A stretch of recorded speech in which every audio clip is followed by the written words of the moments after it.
सोफे पर बैठकर सब्जी काट रही होती है। तभी अचानक उनमें से एक बैंगन सड़ा हुआ निकल जाता है। आजकल सब्जियां कितनी महंगी आने लगी हैं और ये बैंगन भी सड़ा हुआ है। एक काम करती हूँ, इसका आधा भाग काट कर निकाल देती हूँ और आधा बना लूंगी। इससे पैसों की बचत भी हो जाएगी और सब्जी भी बन जाएगी। मैम साहब, सर्फ खत्म हो गया है, मैं कपड़े कैसे धोऊं? टुनटुनी, मैंने कल ही तो तुझे नया पैकेट खोल कर दिया था सर्फ का। इतनी सारी सर्फ इतनी जल्दी कैसे खत्म हो गए? लगता है तूने सारा सर्फ पानी में बहा दिया होगा। रुक, अब मैं तुझे सर्फ नाप कर दिया करूँगी। ये ले एक ढक्कन पकड़ और इसी में तू सारा काम कर। अरे ये क्या टुनटुनी, तूने चाय के बर्तन कहाँ रख दिए? मैंने अभी उसमें चाय बनाई थी और मैंने चाय पत्ती भी उसी में रखा था। सोचा था कि शाम को दोबारा बना लूंगी। कहाँ रख दिया उस बर्तन को? मैम साहब, उसमें तो बहुत थोड़ी सी चाय पत्ती थी। मैंने सोचा सारे बर्तनों के साथ उसे भी साफ कर दूं। कान खोलकर मेरी बात सुन ले, आगे से मुझसे बिना पूछे एक भी काम तू नहीं करेगी। सुंदरी, मुझे लेट हो रहा है ऑफिस के लिए। लाओ, मेरा टिफिन कहाँ है?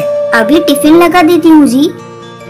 अरे ये क्या? ये तो पड़ोस के दिए हुए समोसे हैं। क्या तुम इसे ही मुझे लंच में दोगी? अरे तो क्या हुआ जी, समोसे तो कितने अच्छे हैं, परसों के ही तो बने हुए हैं। और क्या हुआ, एक दिन के पैसे भी तो बचेंगे। तुम नहीं सुधरोगी सुंदरी। तभी किसी चीज की टूटने की आवाज आती है। अरे अब क्या तोड़ दिया टुनटुनी तूने? अरे कुछ नहीं मैम साहब, वो मेरी रानी बिटिया से कप टूट गया है। अरे ये तेरी बेटी है या आफत है? एक काम कर, कल से तुम इसे मेरे यहाँ पर बिल्कुल मत लेकर आना। और हाँ, कप के पैसे तो मैं तेरी पगार से काट लूंगी। अरे मैम साहब, मैं बहुत गरीब हूँ। महीने भर की पगार से ही तो किसी तरह मेरा घर चलता है और मेरे बाल बच्चों का पोषण होता है मैम साहब। वो सब मैं नहीं जानती, मैं तो पैसे तेरे ही पगार से काट लूंगी उस कप के। किसी वजह से टुनटुनी 2 दिन तक काम पर नहीं आती है। जब तीसरे दिन टुनटुनी काम पर आती है तो ये सब क्या है टुनटुनी?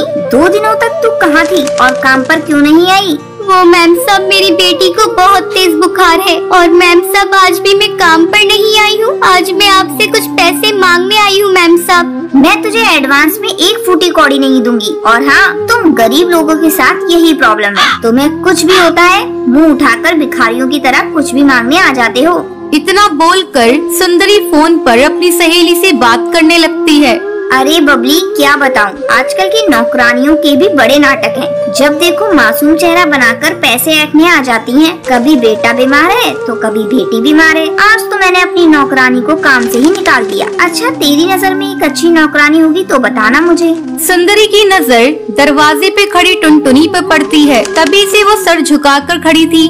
टुनटुनी, तू अभी तक वहीं खड़ी है? तूने सुना नहीं क्या? मैंने तुझे काम से निकाल दिया है।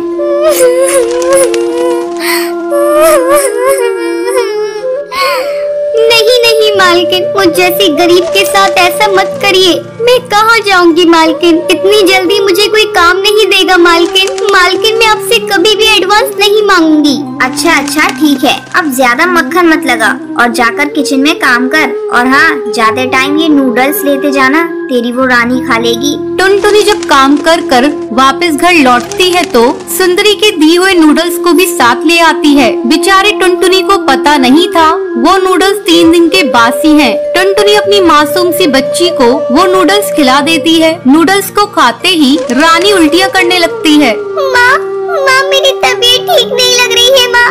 अरे रानी बेटा, क्या हुआ? तू अचानक से उल्टियाँ क्यों करने लगी? ठहर जा बेटा, मैं तुझे भी अस्पताल लेकर चलती हूँ। टुनटुनी जल्दी से रानी को अस्पताल लेकर जाती है। अस्पताल पहुंचकर टुनटुनी को पता चलता है कि उसकी बेटी रानी की मौत हो चुकी है। अरे बहन जी, आपने उसे क्या खिलाया था? फूड पॉइजनिंग की वजह से उसकी मौत हुई है।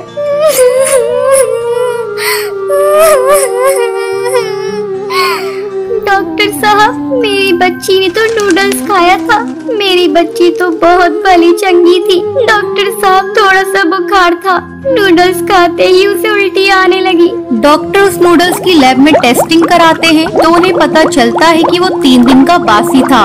डॉक्टर जैसे ही ये बात टुनटुनी को बताता है तो उसके पैरों तले जमीन निकल जाती है। उसे पता चलता है कि उसकी कंजूस मालकिन की वजह से ही उसकी बेटी की आज मौत हो गई।